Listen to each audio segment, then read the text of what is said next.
Welcome back to Just Chattin'. And for those of you who celebrate Christmas, Merry Christmas. So, Just Chattin' is the series of videos we do on Thursday and Sunday nights for our own amusement and entertainment. And we do have some amusement and entertainment tonight. Now, ordinarily, I like to do the research-intensive videos on Thursday and the less research-intensive on Sunday. But we're going to have to flip that this week, obviously. We are right on the eve of Christmas. So, this one is going to be sort of a mop-up video.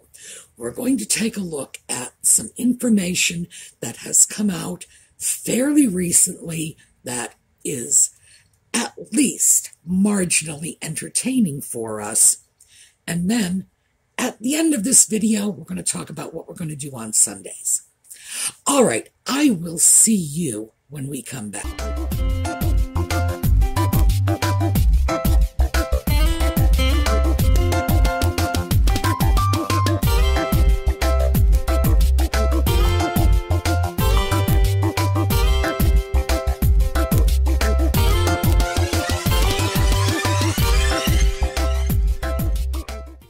So, one of the more interesting things that's come up this past week is the attorneys for Virginia Guiffre. Your guess is as good as mine. I've never heard her name spoken.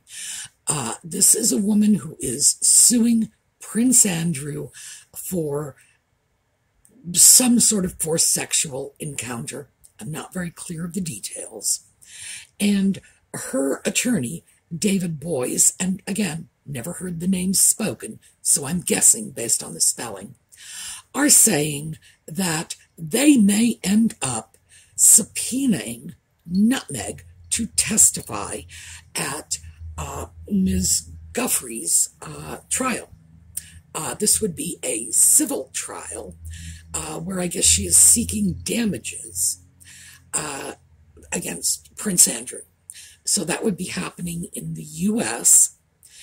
And, of course, Nutmeg, being a U.S. resident, would be available for subpoena. They could serve her. Are we likely to see this? Absolutely not. This is a clear publicity stunt. I don't know if it's Nutmeg's publicity stunt. It could be. I don't know if it's Guiffre's publicity stunt. Could be. I don't know if it's her lawyer's publicity stunt. Could be. Is there much likelihood that even if they did attempt to subpoena Nutmeg, that they'd get anywhere with it? Well, very unlikely. Because apparently whatever did or did not go on between Ms. Guiffre and Prince Andrew, it all, again, did or did not go on in 2010, which would have been a good 5-6 years before Nutmeg had any connection with anyone in the royal family that we know of. So the attorney, that was David Boies, had said that they would be looking for her testimony based on her knowledge of the royal family.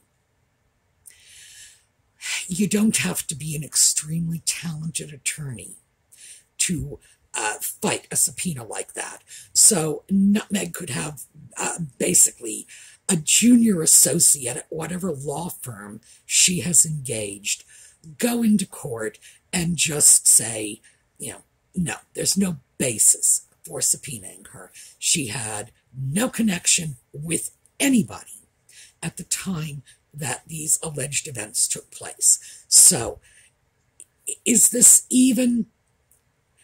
I'm not going to say it's not possible. Anything is possible. But the idea that a court would issue a subpoena for a witness who had no connection with any of the participants in this event until some 5 or 6 years after the event took place is extremely unlikely. So, what is this? A publicity stunt. Who is behind it? Who knows? Absolutely, who knows? We are dealing with three people who are determined to keep their names in the press. Could be any one of them. They're all in good company as far as I'm concerned. So, are we actually going to be seeing more of this? Well, whatever we may or may not see, the likelihood that Nutmeg would be compelled to testify in court against her will, I'm putting that at somewhere between slim and none. If she wanted to testify voluntarily, and who knows, she dislikes the royal family, as we have all seen, maybe she will voluntarily go in and testify. She loves publicity. She hates the royal family. Two birds with one stone. But forced, no.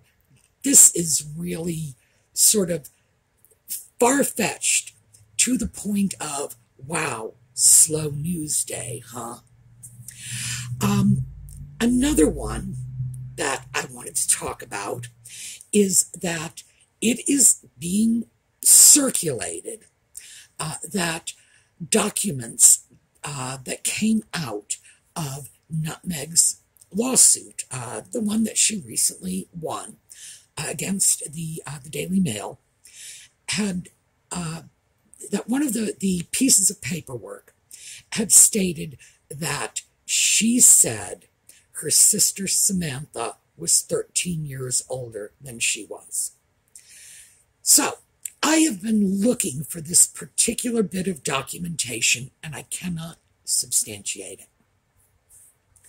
But I thought, let's take a look at this just for the fun of it, and let's assume, and because this is a big assumption, as I say, I can't find the information, let's assume that at some point she actually did put this in court documents somewhere.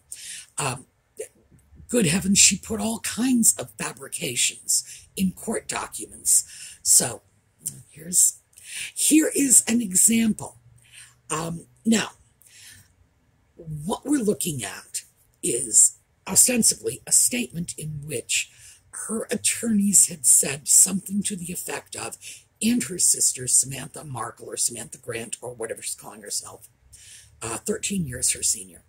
That seems to be the gist of it. So, let's just look at this.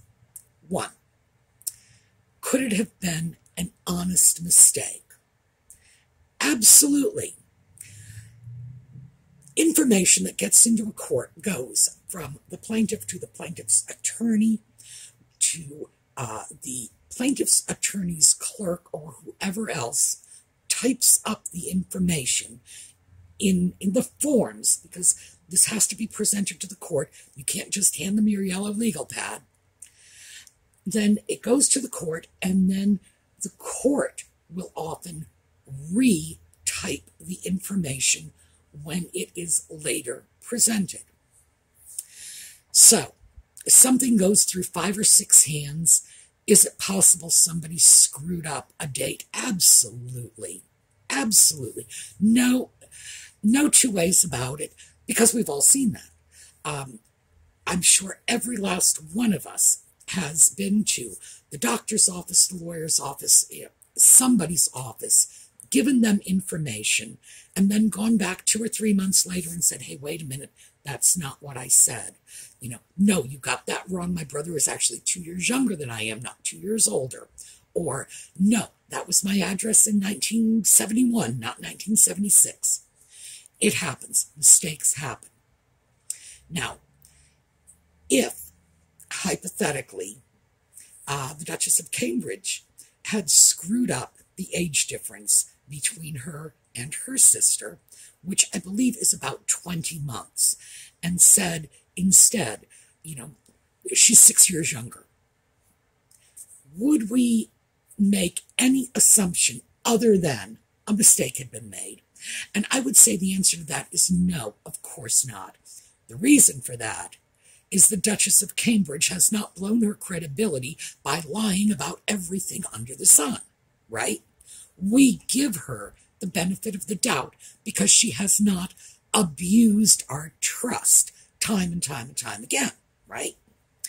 So, this is the reason you don't go through your life lying, because one fine day you're going to be telling the truth and nobody's going to believe you. So, mistake is one possibility.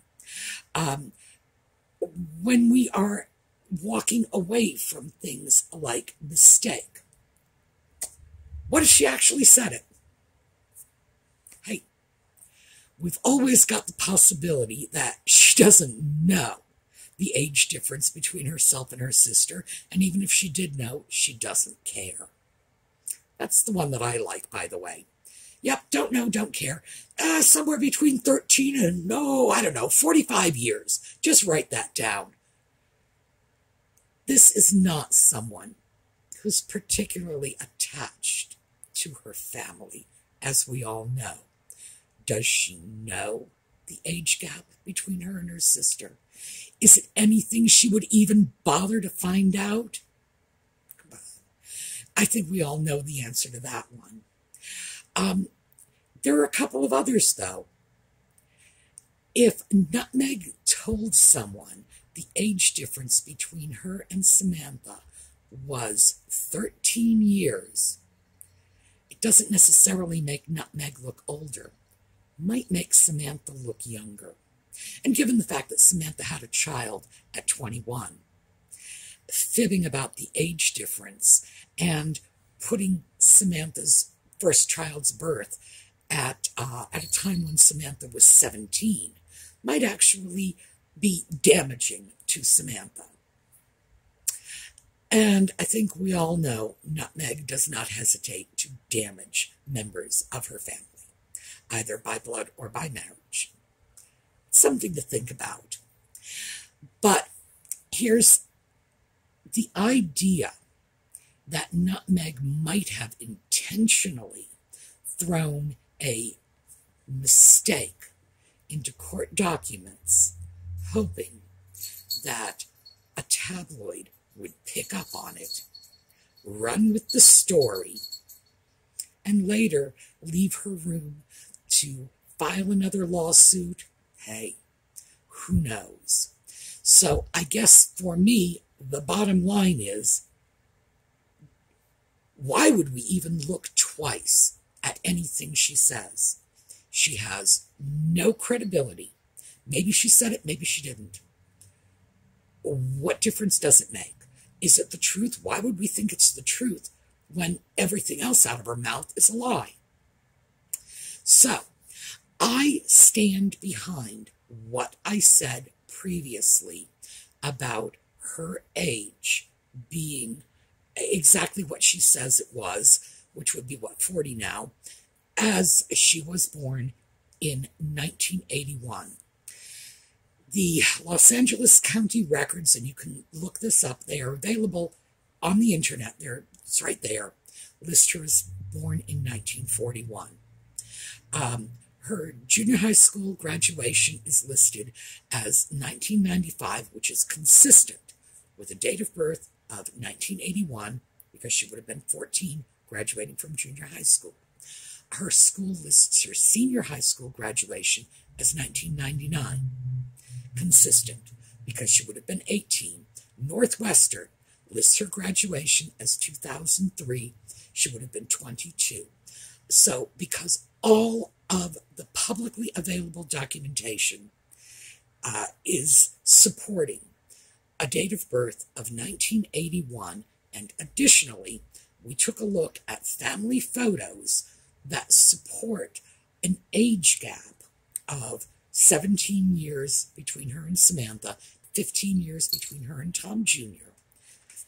And on top of everything else, no one in her family, no matter what else they've said about her, has ever said she's lied about her age. And that would be the first thing they would jump on. So I stand behind that.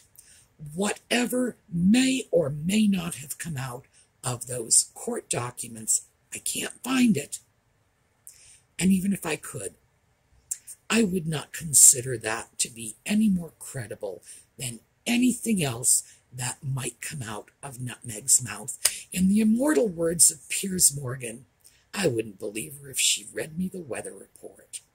So, I did want to address that because I got a lot of comments about that in the last, I think, week and a half.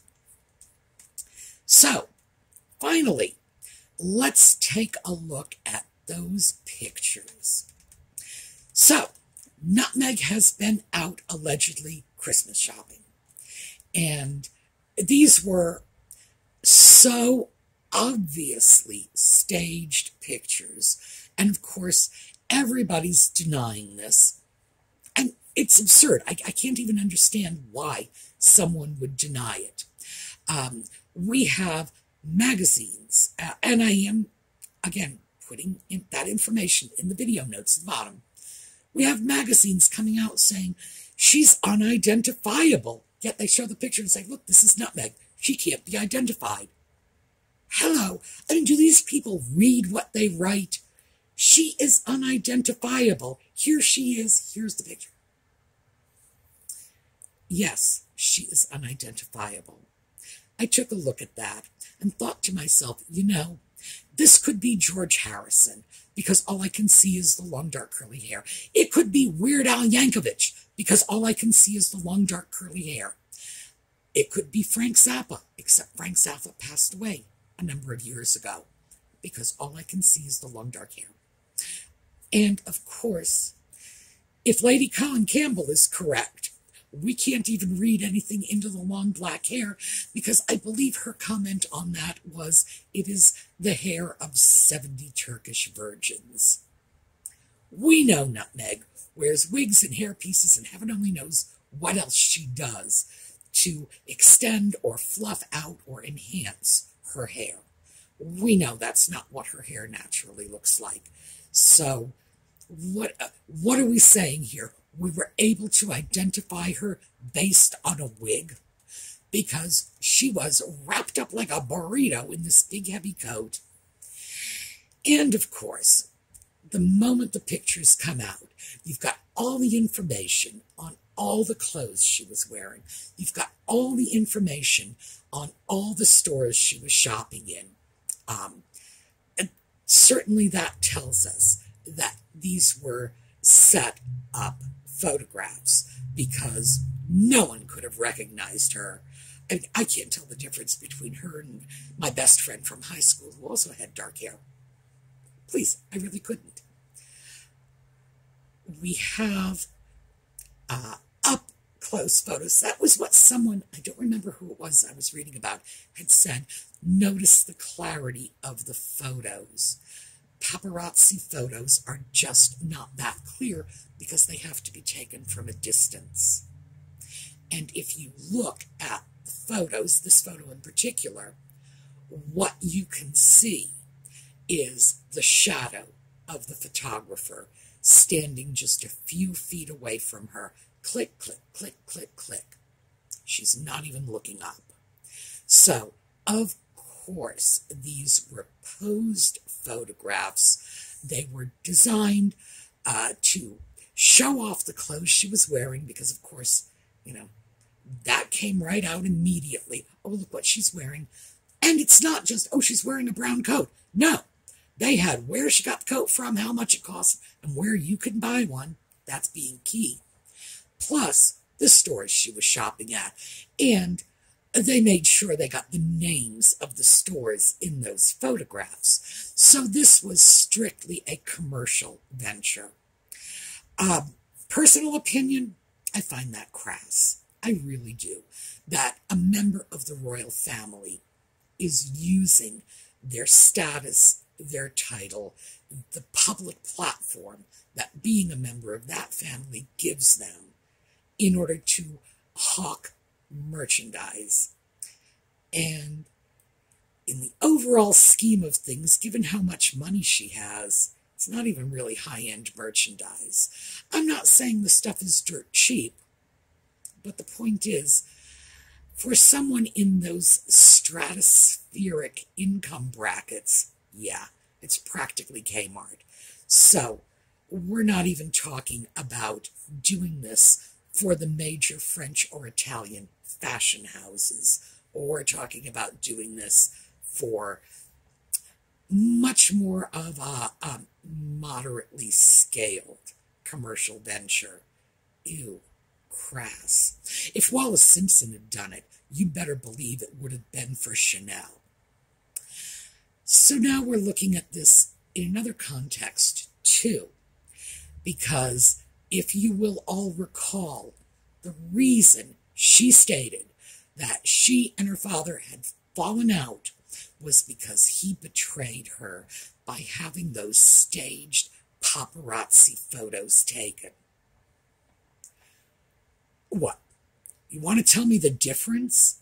I can tell you the difference. One, whatever amount of money Thomas Markle may or may not have been paid for those photos that were taken, it was nowhere near the kind of money Nutmeg is making for her little photo shoot. That's the difference.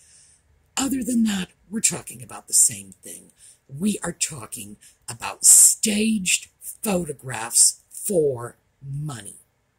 If Daddy was wrong doing it, why is it okay that she's doing it? Once again, we have this wonderful double standard. And we've talked about that recently. Of course, it's, I get to say what I want to say. I share my truth, you shut up. And this is what we have once again. All right, I'm going to cut this video off a little short. The holidays are right upon us. I know you are all anxious to get on with your life and your holiday celebrations and so on and so forth. So I am wishing you very Merry Christmas if that's what you celebrate. If you celebrate something else, happy whatever. Just sort of fill in the blank. I will see you on Sunday. Now, let's take a minute to talk about Sunday. Sunday, we are going to talk about defamation, slander, libel. These are important issues, especially if you have a YouTube account, if you have a YouTube channel, if you have a Twitter account, a Facebook account, and you are posting to social media. All right, I am not a lawyer.